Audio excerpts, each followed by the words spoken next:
fire sign, Aries, Leo, and Sagittarius. Kumusta po kayo guys? Okay, so fire sign, maraming salamat po sa walang sawang pagsubaybay sa ating mga reading. And kung kayo ay bago pa lang sa ating channel, mag-subscribe na po kayo guys. And i-click mo na rin yung ating notification bell para lagi po kayo guys updated sa ating mga bagong upload. Tignan natin fire sign, ano ba ang inyong gabay? Fire sign, Aries, Leo, and Sagittarius. Okay, so fire sign, meron tayong 3 of Swords. May mga nahihirapan na dito, guys. Sa pinapakita sa akin dito, maaaring may mga nakakaranas ng kalungkutan, bighati, dahil sa mga nangyari, maaaring mga past trauma, pwedeng dala-dala mo pa rin sa kasalukuyan, no? Fire sign. And may nakikita ko rito, guys, na maaaring napapalapit ka sa gulo ng ibang tao. Mas maganda na dumistansya ka kasi maaaring bumabalik ka na naman sa ganon. Ayan, no? Ay no, may release dito guys. Kung ikaw ay napapasama or nadadamay sa gulo ng ibang tao, pwedeng nasasangkot sa mga parang kaso, legal issue. Mas maganda dito fire sign na maging guide ka lang pero wag ka nang parang pumasok, no? Kasi ang pinapakita sa akin dito guys, possible na madamay ka dyan. Ayan. So, tignan pa natin guys.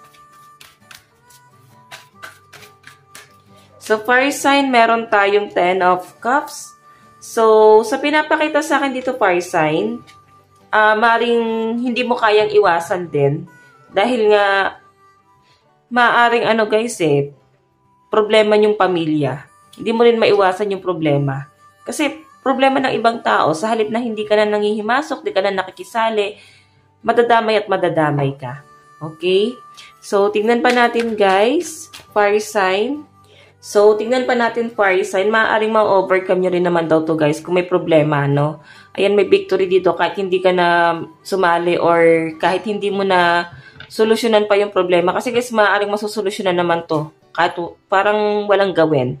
Okay, so tingnan pa natin fire sign.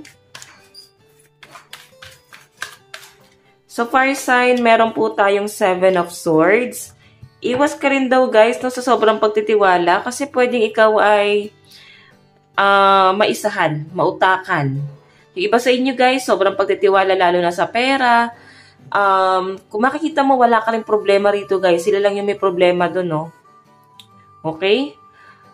Nakikita ko yung sa sitwasyon ng mga fire sign, medyo mahirap para sa'yo na dumistansya sa problema ng iba. And yung iba sa inyo nalalapitan ka pa ng tulong, pwedeng sa pinansyal, nauutangan ka. Nakikita ko naman na mababayaran ng mga fire sign. Or pwede ikaw itong may pagkakautang guys na pwedeng nagtatago ka. Or pwedeng umiiwas ka kasi hindi mo pa alam kung paano mababayaran kasi kulang pa sa pinansyal, no? Nagiging emotional yung iba sa inyo. Napapaisip ka rito. Okay, nag-iisip ka ng mga plano. Ayan, so wag na daw kayo guys mag-worry kasi sa pinapakita sa akin, masusolusyonan nyo rin guys yung mga problema nyo pagdating sa family, sa mga pagkakautang, okay? So, tingnan natin guys, pagdating sa career mo, anong ipapakita? Fire sign. Okay, so fire sign, pagdating po sa kanilang career.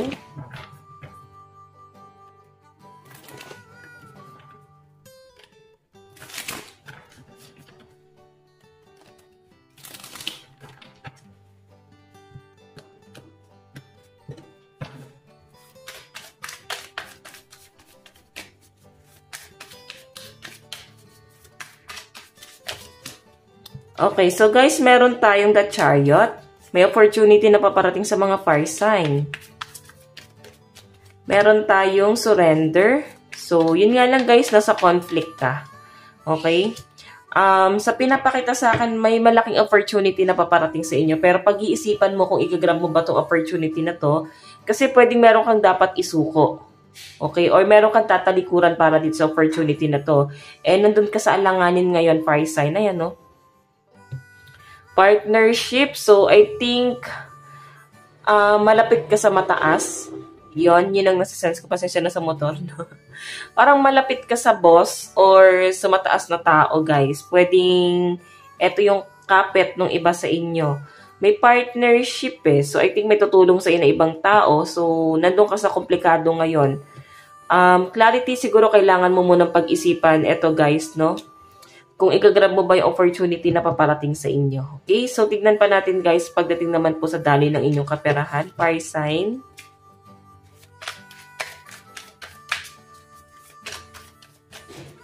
Sa kaperahan naman po ni fire sign. So, fire sign, meron tayong priorities. So, I think mapapalabas ka talaga ng pera ngayon guys, kasi sa mga, sa mga bayarin or pwedeng bibili ka ng mga appliances, gamit sa bahay, or pwedeng ikaw yung breadwinner guys. Pinagtutuunan mo na ngayon ng pansin yung mga priority mo, yung mga responsibilidad mo. Sa pinapakita sa akin guys, tuloy-tuloy ang daloy ng pera sa inyo. Ayan no? Kung nawawalan ka na ng pag-asa dito, fire sign, kasi sa dami ng mga struggle mo, nitong mga nakaraan, rebirth yun nandito. Ibig sabihin, pausbong na ulit fire sign. May bagong cycle na paparating sa inyo guys, lalo na sa daloy ng pera mo. So, abundance. I-claim na natin to fire sign, no?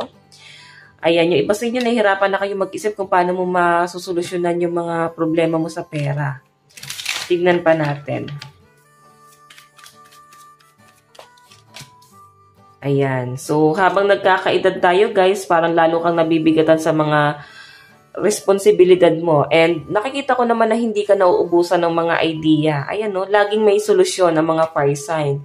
So sa nakikita ko sa inyo fire sign, nandun ka sa point na may ups and down na nangyayari dito pagdating sa inyong financial, kung sa business man to, may ups and down pero mabilis mo guys na susolusyonan. So tamang balance lang guys, no?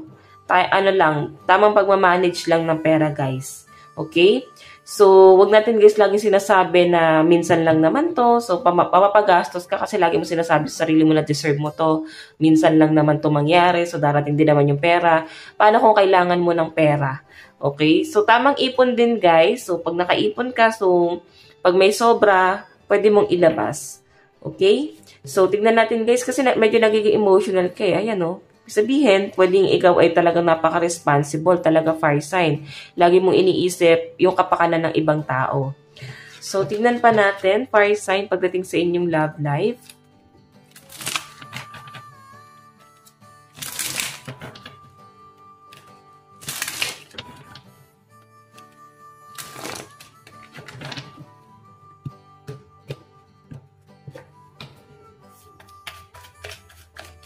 Sa love life naman po ni fire sign. So guys, meron tayong take up space. Meron tayong abundance. So alam nyo guys, kung makikita mo, merong someone from the past, defense kasi. So I think medyo nagiging defensive, aggressive yung energy. So sino man sa inyong dalawa guys, may mahirap pa rin kausap. Okay? May nakikipagmatigasan pa rin fire sign sa pinapakita sa akin. Pero kailangan nyo guys pag-isipang mabuti kasi may offer eh. Maganda yung partnership nyo lalo na pagdating sa pinansyal. Maganda yung partnership nyo na itong taong to guys sa pinapakita sa akin. So I think gagamitin mo yung pagiging practical mo din. Okay? Hindi naman sa parang tinitake advantage mo yung taong yun guys. May partnership kasi sa inyo guys at may magandang mangyayari or malayo pa ang patutunguhan yung dalawa kung iisipin nyo talaga is yung future. So, tignan natin guys ang inyong advice. Fire sign, Aries, Leo, and Sagittarius. Meron po tayong harvest. Ayan o, abundance, gratitude, security, and patience. So, kung mararamdaman mo guys na parang napakabagal ng daloy ng pera sa inyo, konting tiyaga lang daw fire sign, no? So, tignan pa natin fire sign. Mukhang may paparating talaga sa inyo guys.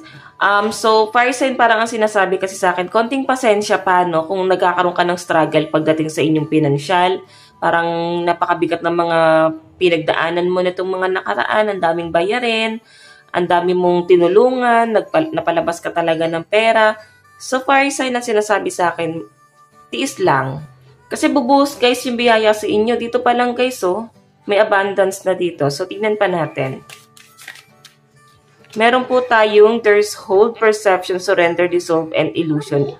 So, fire sign, yung mga pag-overthink nyo guys, ialis nyo na raw po to kasi hindi naman to guys makakabuti sa inyo. Yung mga doubt, tamang hinala, hindi makakatulong sa inyo guys, ialis mo na yan, okay? So, ang lucky number nyo guys is 14, 15. Ayun na, 15 and 14. Tignan pa natin fire sign, meron po tayong see the bigger picture. So, Guys, maaaring nawawala sa inyo yung appreciation. So, mas maganda pa rin na i-appreciate mo yung mga bagay na nandyan, maliit or malaking bagay man yan, okay? So, fire sign, ito lang naman po ang inyong reading. Hanggang sa muli. God bless and love you all. Thank you.